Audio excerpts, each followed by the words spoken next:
In a fascinating fusion of science and cuisine, a team of innovative researchers have generated a lab-grown creation that could revolutionize the future of food. A lab-grown meat-rice hybrid.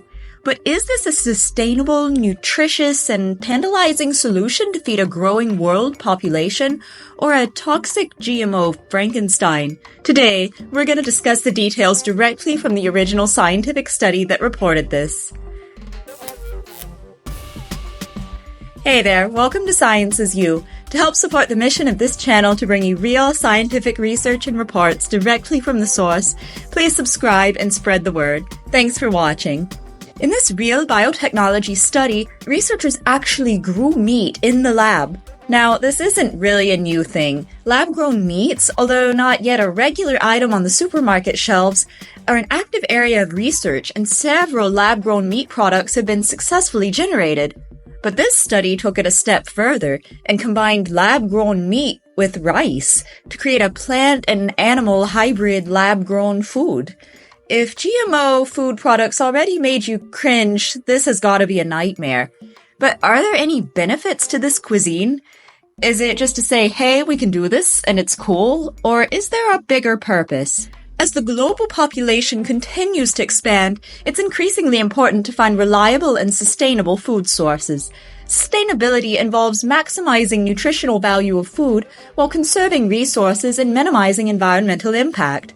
Meat is packed with proteins, fats, and nutrients, but raising animals for consumption takes up a lot of resources and is an increasing toll on the environment.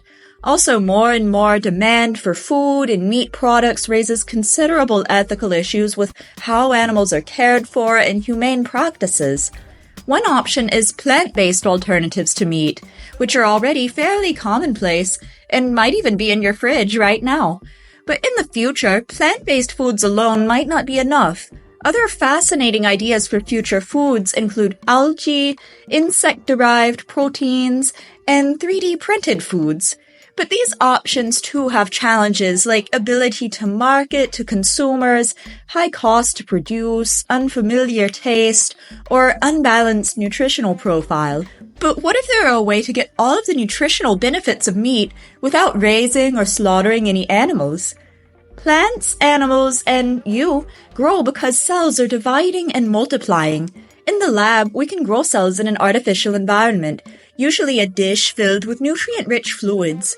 A tiny sample of cells can multiply to form larger masses of tissues. This is the idea behind laboratory-grown meats. You still need to start with an animal, but it doesn't necessarily have to die. A small sample of cells can be taken from the animal and grown up in the lab to larger quantities, large enough for us to potentially eat and be satisfied. Still, just eating meat alone isn't all that balanced and healthy. That's why there's growing interest in hybrid foods that contain both meats and vegetables. All of the nutrients of multiple food types, but packed into one food that takes up less space and resources. We can cross-cultivate different species of vegetables and fruits, and also some species of animals can be crossbred. But what about somehow crossing an animal and a plant together? The researchers who wrote this scientific study came up with a creative way to create a hybrid food made up of beef and rice. Here's how they did it. A grain of rice looks like just a solid kernel, but if we zoom in, it actually has a complex, intricate, porous structure, sort of like a sponge. Rice is made up of the molecules amylose and amylopectin. These form growth rings in the grain in a semi-crystalline structure. This makes a rice grain suitable as a scaffold for cells, a structure that they can grow on and settle into. Various materials and jelly-like substances are often used in the lab to give cells a structure that they can attach onto and grow on, to help them develop into bigger masses. But using a grain of rice as a scaffold for cells to grow on is definitely creative. The researchers then applied bovine or cow cells to the rice grains, immersed them in a nutrient-rich fluid, and allowed them to grow and infiltrate the rice grains. They used a type of bovine fat cell and a type of muscle cell. So here, the formation of this hybrid didn't take place at the genetic level through cross-mating or something, and no DNA was changed. But rather, this was a physical pairing of the rice and beef cells at the cellular level. There was one thing, though, that they did to the rice grains before adding the cells.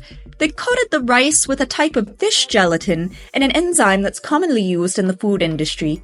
This non-toxic coating bound to the starch in the rice and did a couple of things. It both served to maintain the structure of the rice grains, preventing them from breaking down and dissolving away as quickly, and also helped the cells stick to the grains, enabling each grain to hold more cells. The researchers next introduced the cells to the rice grains. They first used bovine myoblasts, a type of muscle tissue. They observed that the cells grew around 15% faster in the presence of the rice grains versus by themselves in the petri dish. This suggested that the rice itself actually may have provided some nutrients to the cells that enabled faster growth. They then introduced the cells directly to the coated rice grains and allowed them to grow for around a week.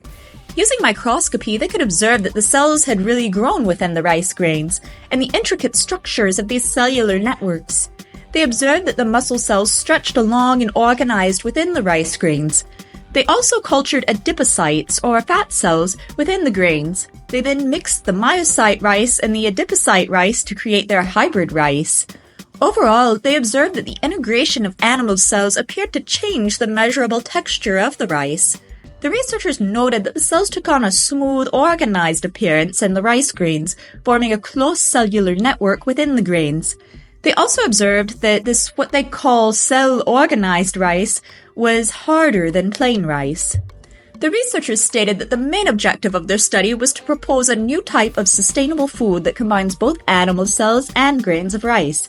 They successfully combined animal cells within the rice, but what about the actual nutritional value? Let's compare the meat hybrid rice to just regular rice. Meat hybrid rice contained 0.16 more carbohydrates and slightly over 300 milligrams more protein than plain rice. For comparison, 1 gram of beef brisket has around 180 milligrams protein. The researchers calculate that their meat rice hybrid has the added nutritional value of 1 gram of beef brisket as compared to plain rice. So basically, it's like eating a serving of rice with a bite of meat on top. The fat increase of hybrid rice compared to plain was negligible, only about 10 milligrams. Why so little increase in fat if they're culturing fat cells in the rice? The researchers attributed this to insufficient maturation of the fat cells within the culture. More research into the culture of fat cells will be needed to substantially increase the fat content of the rice grains through cell culture. So for now, it seems there's only marginal carb and protein value that was added. Is it even worth all the trouble? Well, the researchers also looked at what type of proteins were present in the meat rice hybrid. They found over 3,000 proteins in the hybrid meat rice, of which 565 are identical to those found in beef. This means that the meat-containing rice was over 18% identical to beef in terms of protein composition. This suggests that the nutritional profile of the rice hybrid is more similar to beef than just plain rice alone. The scientists propose that this hybrid is closer to serving as a complete meal than just eating plain rice. Also, let's not forget cost. The researchers do some calculations to compare production costs and nutritional info for 1 kilogram of either beef, plain rice, or hybrid rice. Although the protein and fat content of hybrid rice doesn't come close to that of beef, it's slightly higher than that of plain rice and contains carbohydrates, making it arguably a more balanced food than just beef alone. Also, the time to produce it is comparable to that of plain rice. The time it takes to produce plain rice, plus 1 week or so of cell culture, basically. That's quite improved over the time it takes to grow up and farm cattle. Most striking is the cost differences. The authors claim that 1 kilogram of hybrid rice could be produced for only 3 cents more than plain rice, which is still far, far less than beef. And what about environmental impact? The authors calculated the CO2 emissions to produce enough of each product to equal 100 grams of protein. They claim that the CO2 emissions of producing hybrid rice really aren't any more than that needed to produce plain rice, and far less, of course, than beef. Also, it's important to remember that these calculations are based on the data the researchers collected in this small-scale experiment. Whether all of these numbers still hold up if production was scaled up wasn't really tested here directly. But before we go too far into mass-producing this lab-grown meat rice, we haven't discussed a very important factor: taste. So the researchers didn't rely on their own senses for this. They used gas chromatography to study the exact odor of the rice. Odor is in large part responsible for flavor. They compared plain rice, adipocyte or fat cell rice, and myotube or muscular beef cell rice that had been steamed. Gas chromatography identifies compounds within a mixture. As compared to plain rice, fatty rice contained compounds associated with butter and oils, while muscle cell cultured rice contained molecules corresponding to flavors of beef and almond. So it would seem the flavor of the rice grain meat hybrids could vary perhaps depending on the type of cells used. The researchers didn't really say directly whether or not they had tasted it, but they did hint in the conclusions that hybrid rice had a rich flavor. So in addition to relatively low production costs, sustainability, and perhaps improved flavor, with more research in this field and advancements in cell culture methods, perhaps the nutritional value could be improved further for a true complete meal in one food product. But there's one hurdle left perhaps to overcome. Would you eat a laboratory-grown meat-rice hybrid? Share in the comments. If you enjoyed this video, please subscribe and share with your friends to help us out. And remember,